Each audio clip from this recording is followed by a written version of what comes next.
Oh, so fabulous. Hi guys, welcome back to the channel once again. It's your girl Dumebi Leah. If this is your first time coming across my channel, you're welcome to my channel. I do hope you decide to subscribe, and if you are a returning subscriber, you guys know that I love you. It's so good to have you here. Welcome back. So today's video was something that I came across that was made by a Haitian American woman. Let's just roll her clip. No one, and I mean no one, does anti-blackness better than a black immigrant or like a black person from the Caribbean or a black person from Africa or wherever else in the world that doesn't like African Americans. No one. And it's not even funny anymore. I'm legit concerned because they be the greatest coons. Like, they'll say the most out-of-pocket, outlandish stereotypes or negative thing about African Americans, and I have to think to myself, where did this come from? Who told you this information? How do you know this? And it's even crazy because sometimes you'll find people that haven't even been to America, has never encountered an African American in their lives saying these things. And it's crazy because the way they talk about African Americans, you think African Americans are the furthest demographic from them, right? Put a black immigrant that can't stand African Americans on the phone and you'll be talking to a nationalist. Oh, they're lazy. Oh, they're thieves. This is what they do. They're criminals. This is what white people say about you. Like, you peep that, right? You understand that this is how they look at all of us combined. Like, before opening your mouth, you think white girl Becky's gonna know that you're Nigerian and the girl standing next to you is African American? Like, even if you had an accent, they'd probably say it's AAVE. At this day and age, 2024, you should not be pandering to white people. Where has it gotten you? So yes, this is one of those diaspora war videos again. What she's saying in this video is something that we have talked about a few times. This is one of the common points that is being raised whenever we have this diaspora wars, how anti-blackness is being held up by a lot of Africans and Caribbean immigrants that come to America, how they further believe and even propagate negative stereotypes about Americans, and this is why we don't get along. This has been said so many times, and well, of course, people made responses to her video. Let's just go ahead and play some of the responses. No one, and I mean no one, does anti-blackness better than a black immigrant. And the reason why is because of white supremacy. Hey, this is Simple Black Theory. Go ahead and hit the follow button. Our goal is 6,000 followers to help us out. Now, the reason why black immigrants come to America with prejudice against their own people is because their idea of blackness was tainted by white supremacy. See, what we have to understand is that blackness in itself is already inherently deemed bad by white supremacy. And if blackness is bad, black culture in itself will also be bad. We also have to point out, in order for black people to survive in America, they must conform to the white ideologies. And this is why sometimes we see black immigrants trying to divide themselves away from African Americans. But that's just a shitty survival tactic. And this is why we see African parents or black Caribbean parents be so stern with their child when they indulge in black shit. It's because black culture is always associated with death and incarceration, and if their child is a part of that, then more than likely they're gonna end up dead or incarcerated.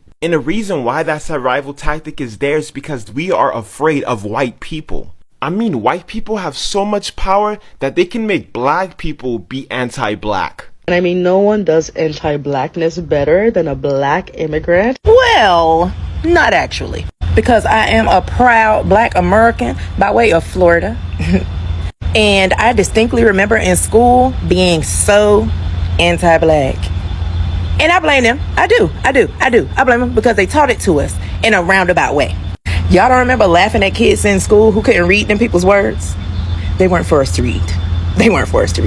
I distinctly remember all of my African brothers and sisters when we were in school being the butt of a lot of jokes. I'm not even going to hold you. A lot of them. And I blame America because it's America's fault. But I will take accountability for the part that I did play. So when they come over here and they look at us sideways, it's just a part of the game. Get to know one another personally, because we're bigger than that. We're better than that. We may have been separated, but we know how to come back together. Blackness better than a black immigrant. I'm actually not going to say too much on this because there's so much you can say about this subject. But I think what a lot of black Americans forget is that Caribbean Americans or Caribbean people and Africans are a lot closer to colonialization and imperialism than black Americans are. So I think a lot of the white is right thought processes are a lot like closer in generations to us than they are to you guys. But I think like I don't think y'all be thinking about that, because I think even when y'all was free from slavery, like as Americans were free from slavery, there were still countries in the Caribbean and in Africa that were getting colonized by the British. So like you just kind of have to just like think about that first. Hold on. Grant, or like a black person? I love this topic. I can write a 5-paragraph essay on this topic. Bear with me. First of all, go watch the original video because I think she makes some really good points. And I also think that it's important that people like her, I believe she's of Haitian heritage, meaning I think her parents are Haitian immigrants, and I think she's first gen or whatever, I don't know. But I'm Nigerian. I was born in Nigeria. My parents are Nigerian, Yoruba specifically. But I can write a 5-paragraph essay on this topic. But the one part about this topic that I like to talk about is who your parents will accept as a partner for marriage, right? I think that part speaks a lot to your culture's willingness to accept people and how they judge other people. It's always been my belief. Here are the rankings. Here are the rankings of what Nigerian parents, African parents are willing to accept, or any other group of black immigrants, whatever. So if you're Nigerian, okay, your parents, the ranking are number 1, someone of your tribe. And it makes sense, right? We want to see our kids, other than being a good person, marry someone that's like us. We want to hang out with people that's like us. So same tribe. Number 2, they'll take another Nigerian. So not the same tribe. They're still going to talk a little about that person. But if you're Yoruba and you marry an Igbo person, at least they still Nigerian. Number 3, white people. I'm not kidding. Number 3 on the list is if you bring home someone white. Number 4, ethnically ambiguous, Asian, Hispanic. Number 5, then you can go to someone else, maybe from Africa. So if you want to go marry a South African, Kenyan, Ethiopian. Number 6, someone from the Caribbean islands. Number 7, Black Americans. You see what I'm saying? Pardon the construction in the background, please. I hope my point is still getting across. So walk with me. Do you understand how crazy that ranking is? And now, here's where the empathy comes in. And this doesn't apply to all immigrant parents from Africa or the Caribbeans. I'm just speaking in generalization from what I've observed. In fact, my parents are actually not like this. I think I trained them from a very young age. I knew I was Marcus Garvey-esque, a Pan-Africanist, if you may call me. And I told my mama, listen, I'm finna bring home a good person. You finna just accept a good person. And in her defense, she's very good with it. But can you think about how good imperialism and colonialism and America's influence on the world is to make you think that the people that essentially are you, their forefathers probably played with your forefathers, but you ship them on a boat, and I've convinced you, right, that they're less than you. That's good work. Like I said, I might have a part 2 to this. For real. So I know we all know the gist of the white is right mentality. I'm not going to go into that, but just imagine that's what you've been taught in growing up, right? And when you get to your 35, 40, you decide to move to the States. I'm not talking about the people who moved here when they're 15. I'm not talking about the people who were born here. I'm not talking about the people who got here when they were 2. I'm not talking about the people who even moved here teens or in their 20s. There are people who moved here well into adulthood. And another thing I don't think Black Americans think about is that a lot of other countries don't think of themselves as Black first. In America, you 100% have to think of yourself as Black first. That is what is forced upon you by these, white supremacists. So you are always going to be a Black American. You're not going to be an American that's Black. If that makes sense, I don't know how to further describe that. But for an example, a Nigerian is going to be Nigerian first, and then they'll think about Black after, because race to foreigners don't come as, it's not first in the line of thinking and identification like it is for Americans. And that is just something that the system has forced upon us. So that's first. So you already have this idea of what Americans are. So Americans already have this stigma of being ignorant. They already have this stigma of being violent. Like we own all these guns. Americans already have their own stigma. And once you get to America, who do they show you is like the worst type of American? The Black American. That's what they show you. That is something that is proven in media. Like, the propaganda against Black Americans is heavy and it's horrible. But think about if you have been conditioned your whole life to already think something of a type of people, and then you get to that nation, whatever it's promised it can provide for you, and then you see like this is the worst type of American. There are obviously foreign people who understand the intricacies of it all. They obviously can see through that, but there are going to be some people who still have that in the back of their mind, like, I know they're judging these people because they're Black, but I'm still going to keep my guard up because this is what I've been taught all of my life. Is it right? No. Do I think it's right? No. I'm just providing perspective behind why a lot of ideologies are what they are. And I think everybody just needs to get on the same page that we all have a common enemy. What they have done right now is create crabs in a bucket. We would not have been crabs in a bucket otherwise, right? I think Black people can understand, like, hey, I go somewhere else, I see somebody that looks like me. If I can, I'll help them out. But I think they have created a crab in the bucket mentality. I think a lot of us are seeing through it, and I think the younger generation has the power to kind of override that, which is why I think we need to stop like the whole y'all think y'all better. Y'all think about who really has that mentality. All of us know it's the older generation. We can just kill that now. And I know the older generation of Black Americans also have a lot of white is right mentality. Like, there's also a lot of Black older Americans who are conservative, who are still pushing the narrative. Look at our Supreme Court justice. Is he foreign? I don't know. Y'all can correct me. I don't know. But there are people here now in America, foreign, abroad, who are Black, who are detrimental to the like liberation of Black people globally. And I feel like this diaspora wars, these small diaspora wars, like, we just need to go ahead and cut it out. We see through it. The younger generation, we see it. We can just nip it right here in the bud. We don't need to keep beating that dead horse. Like, we got it. Like, okay, we see the problem. Let's get over it. Let's move past it. Stereotypes or negative thing about. Here's my 2 cents on it. So the same way that immigrants were being taught the American dream, that if you worked hard, if you gotten the right education, if you've gotten the right house, the right family and all that stuff,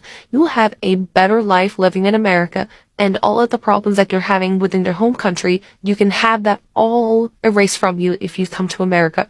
But they're also being taught respectability politics before they even know what the fuck respectability politics is. So that means if I speak a certain way, if I speak English, learn the way of the American culture, learn how to dress in the way of the Americans, learn how to talk of the way of the Americans, or at the very least, be at the same level of white people. Look to white people as a prime example of what America should be.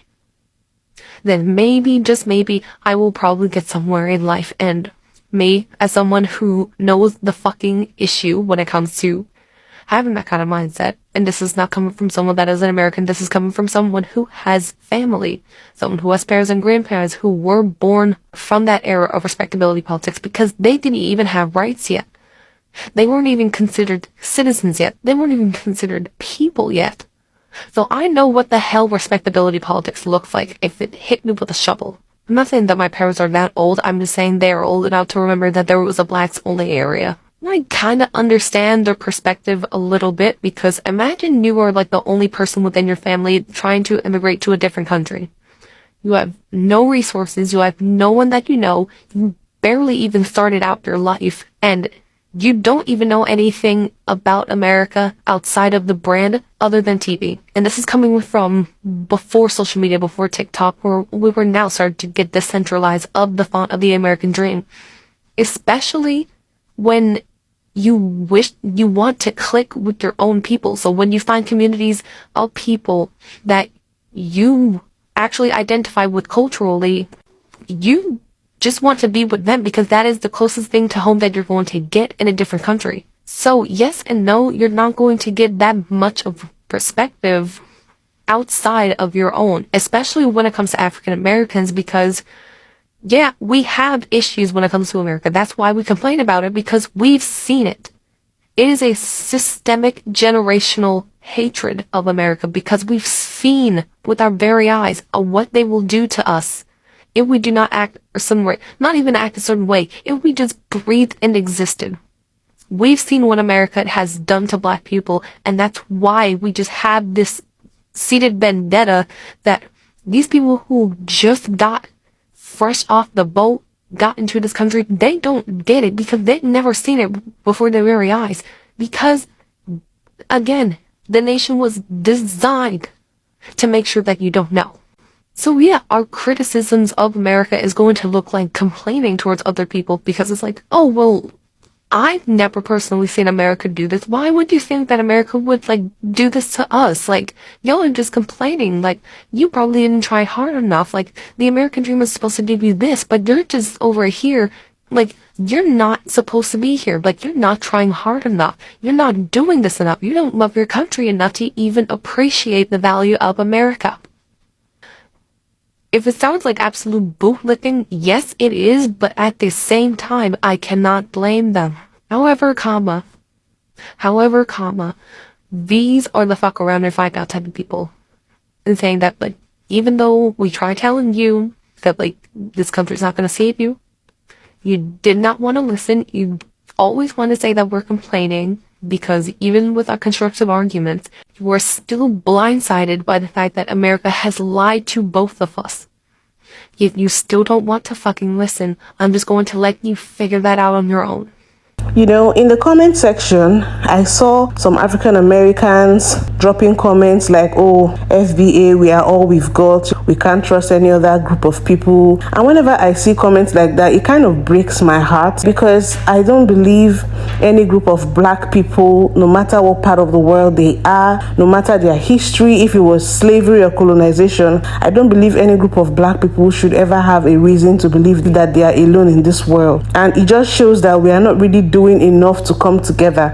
Yes, efforts are being made. You know, we are having discussions thanks to social media. I cannot underestimate what this social media platforms is doing because we're having discussions, we are getting to know each other better, we're able to tell our own stories and dispel some stereotypes that has been told to us about other groups of black people. So we have a chance to tell our own stories, we have a chance to hold conversations and all of that. So I'm grateful for social media, but for conversations like this and comments like this talking about how African Americans cannot trust any other group of black people to still be happening in 2024, it shows me that we're not doing enough. We really are not doing enough. We're not interacting enough with each other. We are not creating enough platforms for us to unite. And if there's anything this diaspora wars proved to me, is the fact that we actually care what other black people think about us. We might be like, it's none of my business. I don't care if the Africans like us. Africans might be like, we don't care if Caribbeans like us or whatever. But deep down, we know that we are disappointed because we expect some kind of support or solidarity from people that look like us, from people that we share a common heritage. And I think people also denying their African heritage is also a seed of these diaspora wars and the fact that we refuse to claim each other and bridge the gap. I feel like we're not doing enough. We're not doing enough, really. Now, as individuals, we might be trying, just like myself. I think in my own little way, I've created a platform where I know we can talk about these issues, and there are several other platforms like that on social media here on YouTube, TikTok and other apps where people try to promote Pan-Africanism and stuff like that. But I feel like on a more official level, we can do more. Like, I feel at this point, our government should be getting involved. There should be some kind of platform that is created, even if it is something as little as putting our histories in our educational curriculum, histories of black people, and making it compulsory, or creating platforms where we can even interact with each other, even in a more social atmosphere, even if it's as little as just a sports competition, where we get to come together in a more relaxed atmosphere and learn each other's cultures and things like that, just like the way the AFCON is held or the World Cup is held. Now, I know this might sound very abstract, but imagine if when we did the African Cup of Nations, we extended an invitation to Africans in other parts of the world, not just Africa, to our African diaspora people. Imagine if there was a slot for African Americans to come with their own football team as well, or Haitians, or the black people in Brazil. You know, just make it a strictly black affair. You don't have to be on the continent of Africa to participate in things that have to do with black people. Just imagine if we extended that hand to the rest of our African diaspora.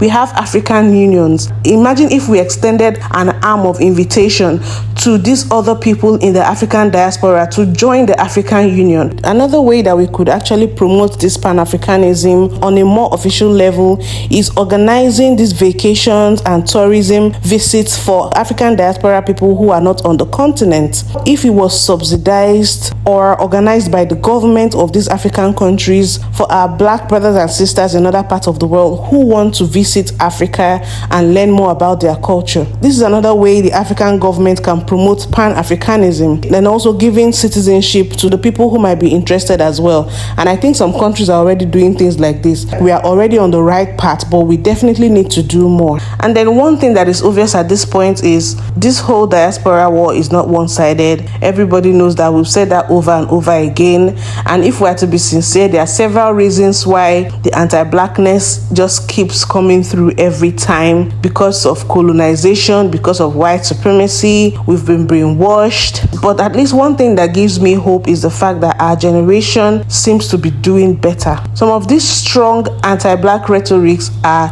actually going to be dying off with our parents and grandparents' generation. But I think the time is now. We have no reason to still believe some negative stereotypes. And even I have to admit that running this channel and having the platform that I have where we actually discuss, I've had a chance to interact with African Americans one-on-one, and I realized that there's a lot that we were told which is very untrue. There's a lot of generalizations, a lot of negative stereotypes, a lot of propaganda that has been used that has made us even anti-black. So I think this has to be a general effort. Everybody needs to try their best to not judge the other wrongly, to understand each other's histories, create friendships, create businesses together, investments together, even African diaspora marriages. I am all for that. We need to reestablish the bond that was broken. So you guys, let me know what you think in the comment section. What do you think we as African diaspora people can do to unite and stop this petty diaspora wars and anti-blackness and negative stereotypes about each other? I'll be reading your suggestions in the comment section below. And if there are actually platforms that already promote Pan-Africanism on a more official scale, please let me know. I would like to check them out. Please don't forget to give this video a thumbs up, subscribe if you haven't, and I'll see you guys in my next video. Bye.